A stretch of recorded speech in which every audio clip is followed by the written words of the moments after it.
विधान परिषदेचे आमदार प्रवीण दरेकर आपल्या सोबत आहे. आपण म्हणजे थेट बातचीत करणार आहोत. नागपूरमध्ये जे काही घडलं, आता यावर बरीचशी टीका टिप्पणी होत असताना बऱ्याचशा प्रतिक्रिया सुद्धा विरोधकांच्या येत आहेत. या प्रतिक्रिया महायुतीला पटणाऱ्या आहेत का? नाही, प्रश्न महायुतीला पटणं न पटणं यापेक्षा राज्यातल्या जनतेला पटतायत का? यापेक्षा छत्रपती शिवाजी महाराजांवर प्रेम करणाऱ्या शिवभक्तांना पटतायत का? आमचं शंभूराजे जे दैवत श्रद्धास्थान आहे, त्या शंभूराजांना मानणाऱ्या लोकांना पटतायत का? हा महत्त्वाचा विषय. हा प्रश्न पक्षाचा नाही, हा प्रश्न राजकीय नाही आहे. छत्रपती शिवाजी महाराज, छत्रपती शंभू महाराज हे आमची श्रद्धास्थान आहेत. आणि जर शंभूराजांचा अनवणित छळ जर त्या औरंग्याने केला असेल तर आम्हाला काय सोयरसुद्धा काय औरंगजेबाचं, ज्याने डोळ्यात सळ्या घातल्या, कातडी सोलली, त्या ठिकाणी अंगावर मीठ त्या ठिकाणी टाकल्याने हाल हाल केलेत.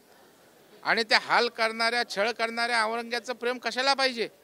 त्या कबरीचं उदात्तीकरण करायचं कारण काय हेच मला कळत नाही.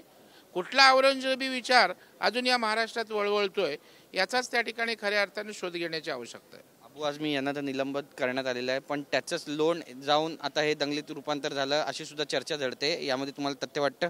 नाही, मला या ठिकाणी प्रश्न अबू आझमी पुरता नाही. प्रश्न ह्या प्रवृत्ती आहेत. अबू आझमी लोकशाही मार्गाने आमदार निवडून येतात, इथली जनता निवडून येते. त्यांनी त्या ठिकाणी जातीय आपल्या नेतृत्वाला रंग देता कामा नये.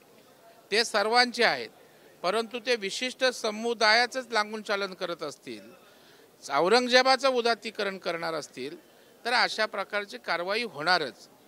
परंतु त्या ठिकाणी विश्व हिंदू परिषद किंवा आमच्या लोकांनी किंवा काही सामाजिक संघटनांनी मोर्चा काढला. लोकशाहीमध्ये आपल्याला आवडो न आवडो प्रत्येकजण त्या ठिकाणी आंदोलन करतो, मोर्चा काढतो, परंतु लगेच त्यावर नियोजन पद्धतीनं कट करून हल्ला करणं, गाड्या पेटवणं, दगडं मारणं, अगदी पोलिसांना हिंसा त्या ठिकाणी पोचवणं, DCPवर कुऱ्हाडीनं हल्ला करणं, मला वाटते कुठल्या तत्वात बसतं. त्याच्यामुळं दंगलीचा सुनियोजित अशा प्रकारचा त्यांचा कट होता. आणि आता यथावकाश चौकशीनंतर या सगळ्या गोष्टी निश्चितच बाहेर येतील. या कटाचे सूत्रधार नेमके कोण आहेत आणि यांच्यापर्यंत सरकारचे हात कधीपर्यंत पोहोचणार? या कटाचे सूत्रधार निश्चितपणे देशविघातक ज्या प्रवृत्ती आहेत, समाजकंटक आहेत आणि विशिष्ट अशा प्रकारच्या अवलादी आहेत, तेच या कटाचे त्या ठिकाणी रचणारे, कट रचणारे त्या ठिकाणी आहेत. कारण ज्यांना या मातीशी प्रेम नाही, ही माती कोणाची आहे? ही छत्रपतींची माती आहे, ही शंभूराजांची माती आहे. आणि या मातीत कबरीचं उदात्तीकरण होऊ शकत नाही. आणि अशा वेळेला जे औरंग्या विचारायचे आहेत, औरंगजेबी विचारायचे आहेत, तेच अशा प्रकारचा कट करू शकतात.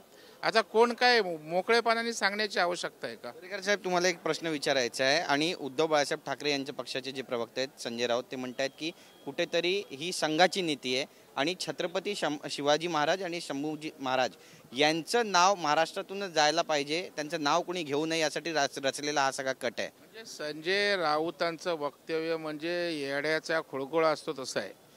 आता महाराजांचं नाव नष्ट करायला, छत्रपतीचं नाव नष्ट करायला कबरीच्या विरोधात कसे काय आम्ही बोलणार? औरंगजेबांच्या विरोधात कसे काय बोलणार?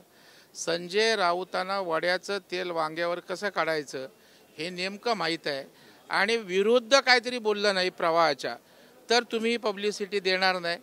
त्याच्यामुळे सनसनाटी बोलायचं, त्याचे परिणाम दुष्परिणामाची पर्वा न करायची नाही, त्यातलाच तो उद्योग आहे. कोणी येवो कोणी जावो, हा महाराष्ट्र छत्रपतींचा आहे, हा महाराष्ट्र शंभूराजांचा आहे आणि त्यांच्या विचाराचं आम्ही उदात्तीकरण करणार. त्याच्यामुळे त्यांनी काळजी करायचं कारण नाही. ज्याने आयुष्यभर छत्रपतींना त्या ठिकाणी शिव्यांची लाखोली वाहिली, त्या बाळासाहेबांच्या विचारांनी ज्यांनी विरोध केला, त्यांच्या मांडीला मांडी लावून सत्तेसाठी बसणाऱ्यांनी आता शिवाजी महाराजांचा पुळका आल्याचं दाखवणं म्हणजे सोंग आहे. पण ठाकरेंचे जे खासदार आहेत दक्षिण मुंबईचे अरविंद सावंत, ते पण म्हणतात की एका व्यक्तीला मुख्यमंत्री व्हायचं होतं, ते होता आलं नाही आणि तेच यामागे आहेत का हे देखील तपासलं पाहिजे, चौकशी केली पाहिजे. आणि याला जोडून आदित्य ठाकरे सुद्धा विधान भवनामध्ये पत्रकार परिषदेत म्हणतात की अरविंद सावंत जर बोलत असतील तर कदाचित तसं असू शकतं. नाही, मला वाटतं अरविंद सावंतच्या बोलण्यामध्ये काही तथ्य नाही. पहिलं त्यांनी कोणाला मुख्यमंत्री व्हायचं ते मोकळेपणाने सांगावं. असं घाबरटपणे एकाला व्हायचं होतं, छातीटोकपणे सांगा ना कोणाला व्हायचं होतं, म्हणजे होणारही उत्तर देईल आणि आम्ही उत्तर देऊ. राज्याचे मुख्यमंत्री तर आता देवेंद्रजी झालेले आहेत ना, मग मुख्यमंत्री गृहमंत्री आपल्या शहरात दंगली घडवून आणतील का?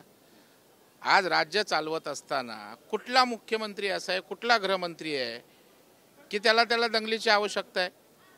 मला वाटतं त्याच्यामुळं मूर्खपणाचं त्या ठिकाणी बोलणं आहे. उलट राज्याचा कारभार देवेंद्रजींच्या नेतृत्वाखाली उत्तम चालला आहे हे त्यांना बघवत नाही.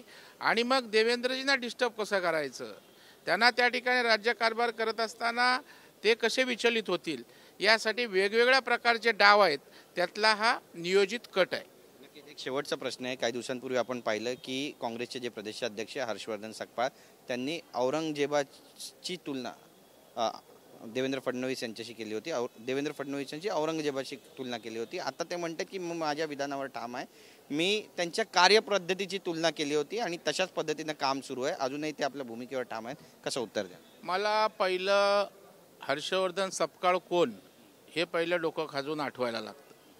पहिलं त्यांनी आपली ओळख महाराष्ट्राला करावी, मग वक्तव्य त्या ठिकाणी करावं. मला वाटतं देवेंद्रजींचा 5 वर्षाचा कारभार त्यांनी अभ्यासावा, तपासावा आणि एक उत्तम प्रशासक म्हणून महाराष्ट्रातली 5 वर्षाची कारकीर्द आपल्याला बघायला मिळेल. आजही राज्य उत्तमपणे चालवत असल्याचं दिसतंय. आजही राज्याच्या उपमुख्यमंत्र्यांनी सभागृहात चिरफाड या विषयाची केली की तुम्ही तुलना करत असताना देवेंद्रजींनी कुणाच्या डोळ्यात काही सळ्या घातल्या का, अंगावर मीठ टाकलं का, तुमची चामडी त्या ठिकाणी काढली का? आणि त्याच्यामुळं मला वाटतं मूर्खपणाचं, इमॅच्युअर्ड असं बालिशपणाचं वक्तव्य त्या ठिकाणी हर्षवर्धन सकपाळांचं त्या ठिकाणी आहे. खरं म्हणजे मी तर मागणी केली की अशा प्रकारचा महाराष्ट्राचा अपमान आहे. हा केवळ देवेंद्र फडणवीस साहेबांचा अपमान नाही आहे. त्यांची औरंगजेबांशी तुलना करणं, कारभाराशी तुलना करणं जे महाराष्ट्र सरकारच्या कारभाराचा अपमान आहे.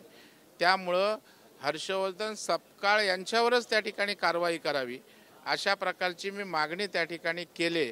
कारण शेवटी हा भंग आहे. विधिमंडळाचं सभागृह आहे, ते राज्याचे मुख्यमंत्री आहेत आणि सरकारला औरंगजेबाशी त्या ठिकाणी तुलना करणं हा मला वाटतं अत्यंत गंभीर असा गुन्हा आहे. मी तर म्हणेन गुन्ह्याच्या चौकटीत बसत असेल तर हर्षवर्धन सकपाळांवर गुन्हा दाखल करावा, त्यांना अटक करावी. आमच्याशी बातचीत केल्याबद्दल. तर आपण पाहतोय की मागणी केलेली आहे सकपाळ यांच्या वक्तव्यानंतर सरकारनं जर गुन्ह्याच्या चौकटीत त्यांचं वक्तव्य बसत असेल तर त्यांच्यावर कारवाईची मागणी सुद्धा प्रवीण दरेकर यांनी केली आहे. नेमकी सरकारची भूमिका काय पाहणं महत्त्वाचं असेल. कॅमेरा पर्सन मनीष विचारेसह गिरीश गायकवाड, TV9 मराठी, मुंबई.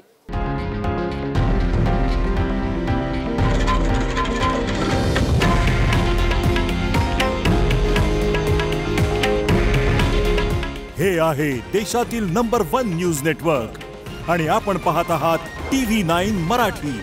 काळजी तुमची, हित महाराष्ट्राचं.